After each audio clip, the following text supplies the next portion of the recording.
ว่าเป็นห้านที่ว่าบ่ใหญ่แต่ว่าเครื่องนี่ครบหมดเลยเนาะเครื่องดอกเครื่องดื่มมีหมดสินค้าอยู่จะเป็นสินค้าไทยกับสินประมาณจักมื้อแล้วชานกระดงนี่จัดตอกก้อนคันว่าวันเฮาสั้นมือนึงมือละใบแล้วรถไทยสิ่งนี่จำเป็นที่สุดแหละอยู่ในเขตชนบทภูดอยเฮา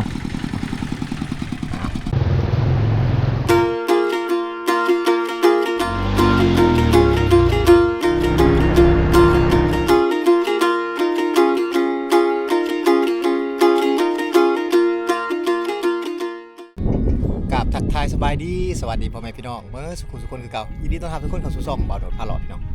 เอาอีพี่นี่บ่าวโดดได้พาไปพี่น้องมาที่บ้านทุ่งกาใต้บ้านทุ่งกาใต้นี่แม่นหมู่บ้านหนึ่งที่ว่าเป็นหมู่บ้านที่ว่าจะเข้าไปทุ่งกาป่าแปลกนั่นเองเนาะอยู่ที่เมืองตะโอ้ยแขวงสารวันเฮาพี่น้องเอาเดี๋ยวบ่าวโดดกับทีมงานจะพาพ่อแม่พี่น้องไปเบิ่งบรรยากาศนำกันหมู่บ้านทุ่งกาใต้เป็นหมู่บ้านหนึ่งที่ว่าอยู่ตามเส้นทางที่ว่าจะไปทุ่งกาป่าแปลกพี่น้องเป็นหมู่บ้านที่ว่าอยู่ในผู้สูง หมู่บ้านนี้มีเอกลักษณ์ก็คืออยู่ผู้สูงพี่น้องสูงกว่าหมู่เลยเนาะเวลาเราจะขึ้นไปในโบนพุ่นแหละพี่น้องเราต้องขึ้นไปสูงแบบพุ่นแหละเนาะสูงเติบแต่ว่าเป็นหมู่บ้านที่ว่าบ่ใหญ่พี่น้องบ่ใหญ่ปานใดเนาะเป็นหมู่บ้านน้อยๆเนาะเป็นหมู่บ้านน้อยๆ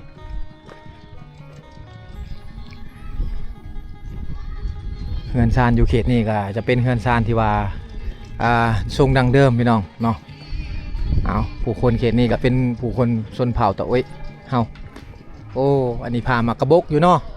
สบายดีโอ้เพิ่นพามากระบกพี่น้องเลยเป็นแนวกินลิ้นของมันเด็กน้อยในชนบทได้เนาะโอ้เจ้ากินมากระบกเอาอีกแล้วขนมมาเอาใจนะขอบใจด้วยโดยเอาไว้กินเด้อใจเด้อโอ้ตัวนี้มันเนี่ยมันคือ มันพามากระบกกินพี่น้องเลยไปกินน้ำขนมเนาะนี่กิจกรรมยามแรงที่ชาวบ้านเขาเจ้าบ่ได้ไปให้ไปชวนกะสิประมาณนี้พี่น้องเนาะ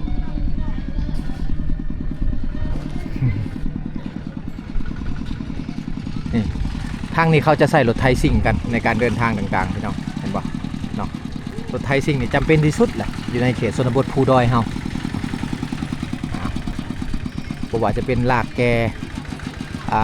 อุปกรณ์ต่างๆการเกษตรต่างๆพี่น้องก็ใส่รถไถซิ่งเนาะในการลากแก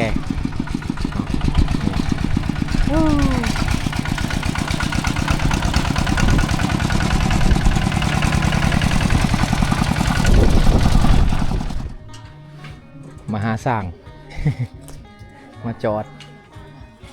แต่งเองเลยเนาะ เอารถไทยมานั่นมาจอดพี่น้องโอ้เพิ่นใส่พวงมาลัยใหม่ได้นี่โมเป็นพวงมาลัยมันได้นี่เพิ่นใส่นี่พี่น้องเป็นพวงมาลัยรถซูซูกิ พวงมาลัยแต่ง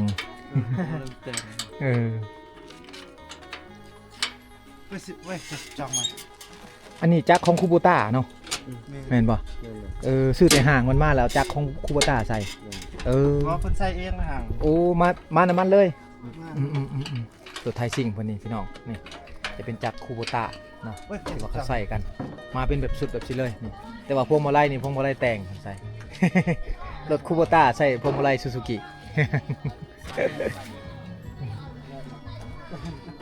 เอามาจอดมาแปลงมาดัดแปลงให้มันขับมวนขึ้นขับสบายขึ้น พี่น้องห้านนี่ก็คือห้านมาร์เก็ตน้อยๆที่ว่าอยู่ในหมู่บ้านเพิ่นเนาะเป็นห้านน้อยๆพี่น้องเลยเนาะห้านบ่ใหญ่ปานใดได้ถึงว่าจะอยู่ห่างไกลจากในเมืองแต่ว่าชาวบ้านเขาเจ้านี่ก็ยังมีห้านขายเนาะอยู่ในหมู่บ้านพี่น้องมีทั้งเหล้าขาวยาสูบพี่น้องต่างๆเนาะยาซาหัวต่างๆนี่ก็มีนี่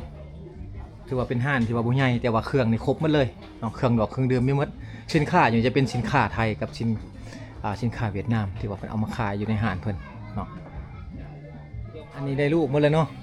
ได้ลูกสร้างครอบครัวมาแล้วลูกผู้ทำอิฐบ่นี่ใหญ่สักเกียรติลังห้อยหรือ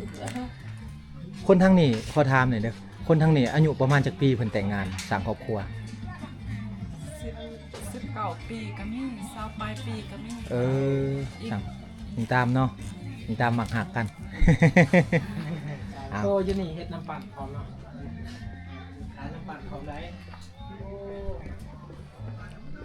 สบายดีอีพ่อ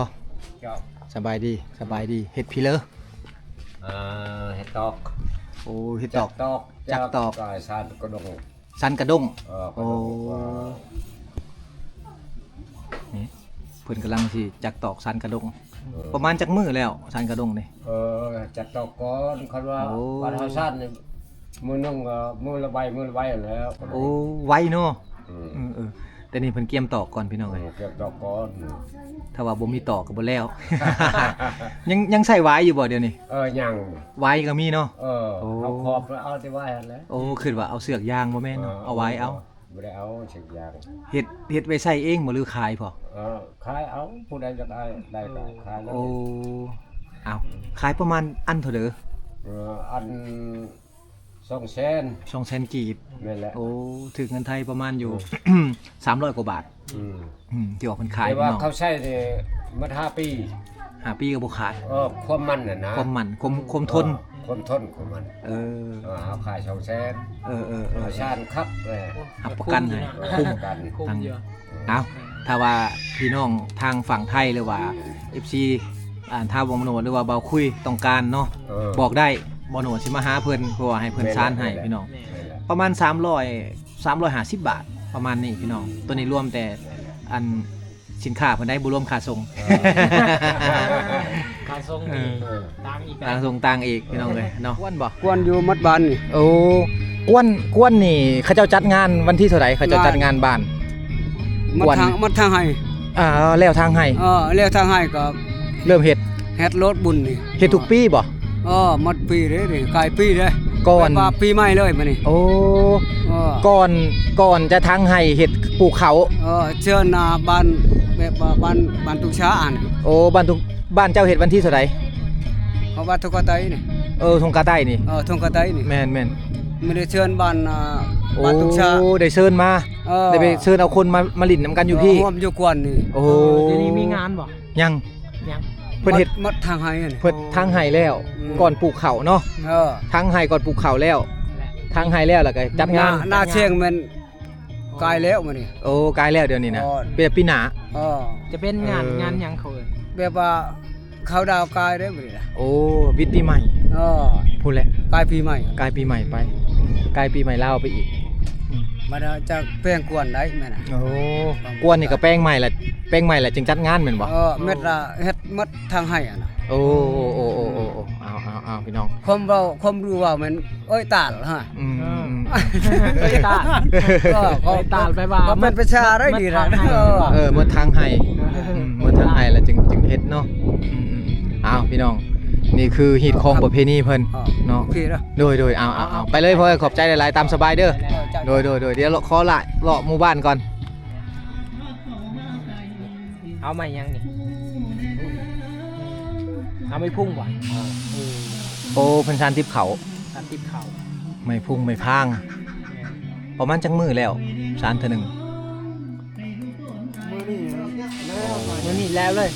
เก่งเนาะ เฮ็ดไหวอะไรเนาะ ไวอะลิไทเฮานี่บ่เป็นแล้วโยมแล้วตัวนี้อันนี้ไผสอนให้พ่อตัวนี้โอ้ว่าแต่เฮียนฮู้แต่นำพ่อแม่มาเลยรุ่นลูกรุ่นหลานนี่มุ้ยให้เป็นแล้วบัดนี้เนาะไกลออกเนาะเขาขี้ขานเฮียนแล้วมันยุคใหม่แหละยุคโทรศัพท์ ยุคโทรศัพท์ ยุคทันสมัย โอ้คำแม่นซานบ่เป็นได้ซื้อเขาได้แพงเด้อติบเข่าคู่มือนี่ก็เด้อ บ้านนี่ก็ช่วยน้อยเลยผู้ชิงชาติ มีแต่ส่วนหลายซานเนาะอันว่าค่ายนี่ค่ายอันเท่าไหร่ มีตามหน่วยใหญ่หน่วยน้อย อีกตามหน่วยใหญ่หน่วยน้อยเนาะถือว่าทางเขตนี่ยังมีคนซานอยู่ แม่น เนาะแต่ว่าอีกต่อหน้าไปนี่อาจจะบ่มีแล้วอีก10 ปีข้างหน้านี่อาจจะลงลืมไปตามกาลเวลาพี่น้องเอ้ยเนาะการเฮ็ดติบเข่าการเฮ็ดหัตถกรรมเครื่องสารต่างๆของคนลาวเฮานี่เนาะ อยู่เขตในเมืองเขานี่บ่มีไดมีแต่ต้องได้ซื้อเอาอยากได้หยังก็ต้องลงตลาด แม่ เสียเงินจะคำหลาย แต่ทางเขตนี้เอาไม้อยู่ข้างเฮือนนี่มาสานเอาเลย ขอบใจเด้อพ่อเด้อ เลย จุดนี้เป็นจุดที่ว่าเพิ่นตากข้าวพี่น้องข้าวนี่คือข้าวไห้เนาะส่วนหลายเฮามาในเขตชนบทนี่หมู่บ้านเพิ่นช่วงนี้ก็คือจะเอาข้าวมาตากไว้อยู่หน้าบ้านเนาะเพราะว่าฝนบ่มีน่ะเด้ถ้าว่าช่วงฝนนี่โอ้ลำบากเลยเขาต้องได้เฮ็ดหิ่งตากอยู่ในอันเตาไฟอยู่ในเฮือนครัวพี่น้องเนาะก่อนจะได้ข้าวมากินแต่ละมื้อนี่เขาต้องได้ไปตากมันแห้งซะก่อนเนาะบางเขตบางบ้านนี่เขาจะสีเอาแต่ว่าบางเขตบางบ้านนี่บ่มีไฟฟ้าเขาจะตำเอาพี่น้องเนาะใส่โคกหินแหละหรือว่าใส่โคกไม้ตำเอาพี่น้องเนาะบ้านนี่ก็คือบ้านทงกาใต้พี่น้องเป็นหมู่บ้านที่ว่าบ่ใหญ่เนาะอยู่ตามมันหัวภูตีนภูไปแบบสิบ้านนี้เป็นหมู่บ้านที่ว่ารักษาฮีตของประเพณีไว้คือเก่าพี่น้องเนาะยังหลายเขตที่ทางนี้รักษาไว้ก็คือกวนพี่น้องอันนี้คือวางแก้ฮีตเพิ่นเนาะคือเฮาถามอ้ายเพิ่นเมื่อกี้นี่ก็คือว่าเพิ่นว่าถ้าว่าจะจัดงานแบบสิเพิ่นต้องได้ทางหญ้าให้แล้วทางให้เรียบร้อยปุ๊บเขาจะจัดงานอันนี้ขึ้นมาก็คืองานแก้ฮีตพระเจ้าเนาะแก้ฮีตเกี่ยวกับเขาเป็นนับเขาบะไว้บอพี่น้องบะเกี่ยวกับเฮ็ดให้เฮ็ดสวนไว้เนาะให้ได้หลายให้มีความสะดวกสบายพี่น้องเลยเนาะเขาก็มาแก้ฮีตบัดนี้แบบสี่ได้วิถีชีวิตกับเจ้าเนาะยังมีความเชื่อเกี่ยวกับศาสนาผีอยู่ทางนี้พี่น้องเลยศาสนาผีอยู่เนาะแต่ว่ากับปกติกันพี่น้องทุกๆศาสนาก็สั่งสอนให้เป็นคนดีเนาะให้เป็นคนดีบ่ลักบ่โกงพี่น้องเนาะแต่ทางเขตนี่บ่โนดบอกเลยว่าชาวบ้านเขาเจ้านี่บ่เคยเลิกบ่เคยโกงไผพี่น้องเนาะถ้าว่าเขาเฮ็ดก็เฮ็ดด้วยใจเนาะคนในบ้านเขานี่เฮ็ดก็เฮ็ดด้วยใจย่างขึ้นไปเรื่อยๆพี่น้องหมู่บ้านนี้อาจจะเป็นหมู่บ้านที่ว่าเก่าแก่ที่สุดเลยเนาะที่ว่าบ่โดดมาสังเกตเฮือนซ่านเพิ่นนี่เป็นเฮือนไม้ตัวเก่าพี่น้องเฮือนไม้หลังเก่าเนาะที่ว่าอยู่ในภูสูงขึ้นไปแบบซี่ตัวก่อนได้เฮือนได้ซ่านพี่น้องเอ้ยเนาะก็ต้องได้ตั้งเฮือนอยู่ตีนภูแบบนี้คือเฮือนหลังนี้เขาเจ้าจะขุดเปื่อยภูลงมาซะก่อนมันเพียงเลยถ้าว่าเวลาที่น้ำเสาะไปเรื่อยๆนี่อาจจะล่มก็มีเนาะต่อหน้าไปเดี๋ยวนี้เราก็ยังบ่ฮู้แต่ว่าอนาคตนี่อาจจะล่มก็มีเบิ่งนี่เงินเพิ่นเมื่อก่อนนี่อาจจะมาฮอดพี่เนาะแต่ว่ามาเดี๋ยวนี้นี่น้ำมันเริ่มเสาะเขาเลยพี่น้องเสาะเขาเลยเหลือแต่ซ้ำนี่จนต่อหน้าไปนี่มันเจือดลงนี่โอ้บ่อยากคิดเลยพี่น้องเนาะเพราะว่าทางพูนเห็นบ่หมู่บ้านเพิ่นอยู่ทางพูนเนาะตามมันภูสูงชันลงไปไหลลงไปพูนพี่น้องเนาะเป็นหมู่บ้านตามตีนภูให้อีกอย่างหนึ่งก็คือเป็นภูด้อยพี่น้องหมู่บ้านภูด้อยเนาะแต่ว่าทางเขตนี่ดีอย่างหนึ่งก็คือมีไฟฟ้าใส่แล้วเนาะมีไฟฟ้ามีสัญญาณโทรศัพท์พี่น้องเนาะอยู่ทางเขตภูนี่มีสัญญาณโทรศัพท์แต่ใดถ้าว่าเขาลงไปลุ่มนี่สัญญาณโทรศัพท์บ่ได้เลยเนาะอันนี้คือหมากกระบอกนี่ก็คือหมากไม้ป่าเนาะที่คนในเขตชนบทเขาจะเอาไว้กินลิ้นเป็นหมากไม้สำหรับให้เด็กน้อยกินพี่น้องบ่มีเงินซื้อของอยู่ของกินหรือว่าบ่มีเงินซื้อขนมให้ลูกก็เอาหมากกระบอกนี่แหละเนาะปอกสู่ลูกกินพี่น้องเลยทางเขตนี่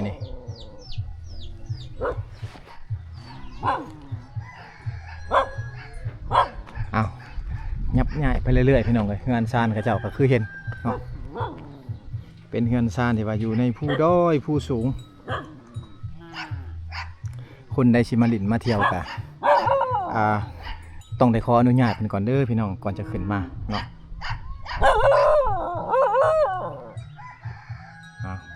เดี๋ยวบ่โนสิแพนกล้องให้เห็นมุมสูง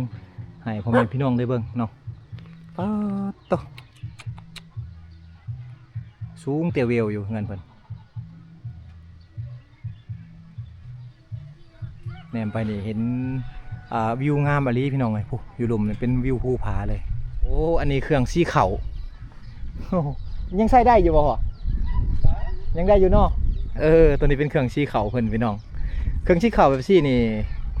ผ พิ่นจะใช้จักรรถไถเห็นบ่จะใส่จักรรถไถจักรรถตอกๆในการซีเข่าเนาะยังใช้ได้ปกติพี่น้องเนาะถึงว่าจะเป็นขี้เมียงแบบซี่ยังใช้ได้อยู่ได้เอาน้ำมันถอกใส่เอาน้ำมันเติมใส่จักรรถไถแล้วก็ดึงจักรให้มันสตาร์ทแล้วก็เข้าซีพี่น้องเลยเนาะยังใช้ได้ปกติเลยสบายดีเอาลูกขอถามหน่อยพ่อเอ้ยอันนี้คือบ้านทงกาใต้บ่ แม่นแล้ว เป็นหมู่บ้านดั้งเดิมบ่อยู่นี่บ้านเก่าอยู่หันขับปะแล้วอยู่โรงเรียนโอ้ขามไปพุ่นปะแล้วปะอยู่นี้อีกอยู่นี่ประมาณจักปีแหละบ้านนี้10 ปลายปีแล้ว10 ปลายปีเขาย้ายมาอยู่นี่โอ้คิดว่าประมาณ40-50 ปีแล้วอ๋อ10 ปลายปีนะโอ้ย้ายมาอยู่นี่ประมาณ17 ปีย้ายมาอยู่นี่มีประมาณจักหลังคาเฮือนอยู่นี่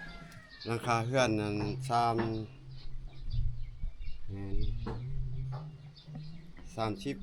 30หลังคาเฮือนโอ้พี่น้องบ่หนวดก็คิดว่าหมู่บ้านเพิ่นสิหลายคนได้ยังมีต่อขึ้นไปอีกบ่อยู่เทิงชุดแต่เท่านี้แม่นบ่มีชุดเท่านี้มันมีแต่ชวนให้มีสวนให้เป็นสวนเป็นไห้เพิ่นพี่น้องเนาะทางนี้มีแต่ไปทางทุชะออกไปทงชะนะออกไปทงกาปลาแปลกพุ่นต่างๆเพิ่นว่านะเอาอากาศอยู่นี่หนาวเลยเนาะหนาวแล้วทั้งนี่หนาวภาษาหนาวสะแงดบ่สะแงดคือกันเนาะสบายดีกับบ้านชวนสบายดีบ้านชวนเอาคือกันพี่น้องกับอันทางเขตเมืองนองทางเขตอื่นๆกับคำศัพท์คล้ายๆกันแต่การคำเว้านี่จะต่างกันหน่อยนึงมันต่างกันเลยเอาพี่น้องอีพีนี้เบาโนดก็ได้พาพ่อแม่พี่น้องมาที่บ้านทงกาไตเนาะหมู่บ้านทงกาไตนี่มีอยู่ประมาณ30กว่าหลังคาเรือนเนาะเป็นหมู่บ้านดังเดิมทำอิฐเบาโนดก็คิดว่าเพิ่นย้ายมาอยู่ประมาณ35-40 ปีแล้วแต่ว่าบ่แม่นเนาะเพิ่นย้ายมาอยู่ประมาณได้17 ปีแล้วพี่น้องเนาะเป็นหมู่บ้านดังเดิมของชนเผ่าชนเผ่าตะโอยเฮาเนาะอยู่ทางเขตนี้แต่ว่าถ้าว่าไผมาทางเขตนี้แล้วเห็นเพิ่นสูบกอกใหญ่กอกเด้อนะเนาะอย่าแตกตื่นได้อันนี้คือประเพณีเพิ่นเนาะบ่ว่าจะเป็นผู้หญิงผู้ชายเนาะเพิ่นจะสูบนี่แหละพี่น้องก็คือข้อมูลดีๆเฮาที่ว่าเฮาได้จากพ่อเพิ่นก็ต้องขอบคุณขอบใจเด้อพี่น้องเนาะที่ว่าเขามาติดตามนะครับชมพี่น้องเลยเนาะเอา EP นี้บ่าวโนดก็จะได้เดินทางไปที่เมืองสมวยแขวงสารวันต่อพี่น้องเพื่อว่าจะไปถ่ายทำวิถีชีวิตชาวบ้านให้พ่อแม่พี่น้องได้เบิ่งอยู่ทางเขตนั้นเนาะ EP นี้ก็ขอล่ำลาไปก่อนเด้อพี่น้องบ๊ายบายเจอกัน EP หน้าขอบคุณขอบใจเด้อพอเด้อโดยบ๊ายบายพี่น้องเลย